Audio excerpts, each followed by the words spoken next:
ಗೆ ತಮಗೆಲ್ಲ ಹಾರ್ದಿಕವಾದಂಥ ಸ್ವಾಗತ.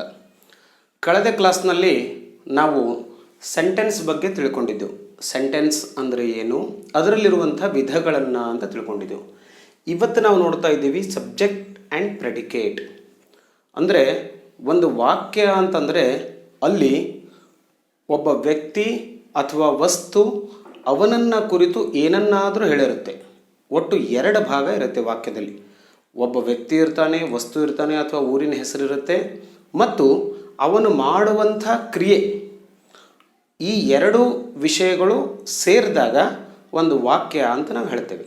ಹಾಗಾಗಿ ನಾವು ಸಬ್ಜೆಕ್ಟ್ ಅಂತ ಯಾವುದಕ್ಕೆ ಹೇಳ್ತೇವೆ ಅಂತ ಕೇಳಿದ್ರೆ, the part which names the person or thing we are speaking about is called subject. ಅಂದರೆ ನಾವು ಮಾತಾಡುವಾಗ names the person or thing, ಯಾವ ವ್ಯಕ್ತಿ ಅಥವಾ ವಸ್ತುವಿನ ಕುರಿತು ನಾವು ಮಾತನಾಡುತ್ತೇವೋ ಆ ವಿಷಯಕ್ಕೆ ನಾವು ಸಬ್ಜೆಕ್ಟ್ ಅಂತ ಕರಿತೇವೆ. ಅದಕ್ಕೆ ಕನ್ನಡದಲ್ಲಿ ಹೇಳ್ತೇವೆ ಕರ್ತೃ ಅಂತ. ಅದಾದಮೇಲೆ ಪ್ರೆಡಿಕೇಟ್ ಅಂತಂದರೆ the part which tells something about subject is called predicate.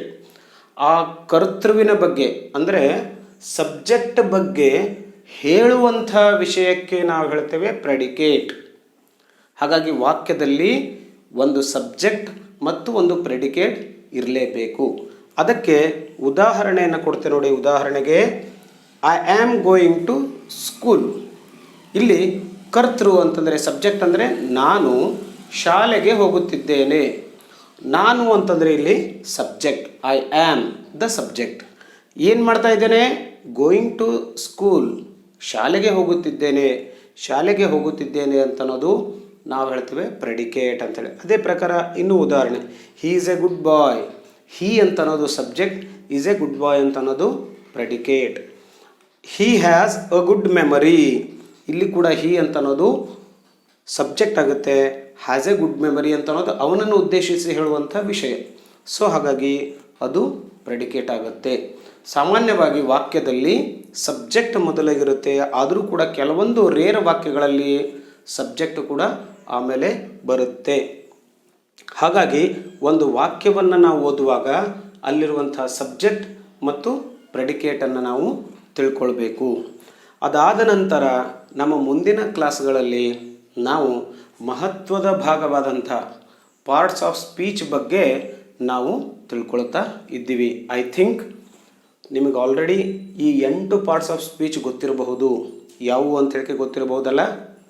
ಒಂದನೇದಕ್ಕೆ ಹೇಳ್ತೇವೆ ನಾವು ನೌನ್ ಅಂಥೇಳಿ. ನೌನ್ ಮೀನ್ಸ್ ನಾಮಪದ.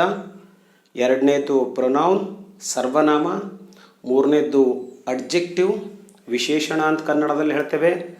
ನಾಲ್ಕನೇದು ವರ್ಬ್ ಮುಖ್ಯವಾದಂಥದ್ದು. ಕ್ರಿಯಾಪದ ಅಂತ ಹೇಳ್ತೇವೆ ನಾವು. ಅಡ್ವರ್ಬ್ ಕ್ರಿಯಾ ವಿಶೇಷಣ. ಪ್ರಿಪೋಸಿಷನ್ ಸಂಬಂಧಾವ್ಯಯ ಮತ್ತು ಕಂಜಂಕ್ಷನ್ ಸಮುಚ್ಚಾವ್ಯಯ ಬೋಧಕ ಮತ್ತು ಇಂಟರ್ಜೆಕ್ಷನ್ ಅಂತಂದರೆ ಭಾವಬೋಧಕ ಅವ್ಯಯಗಳು. ಇವು ವಾಕ್ಯದಲ್ಲಿ ಅಡಕವಾಗಿರುವಂಥವು.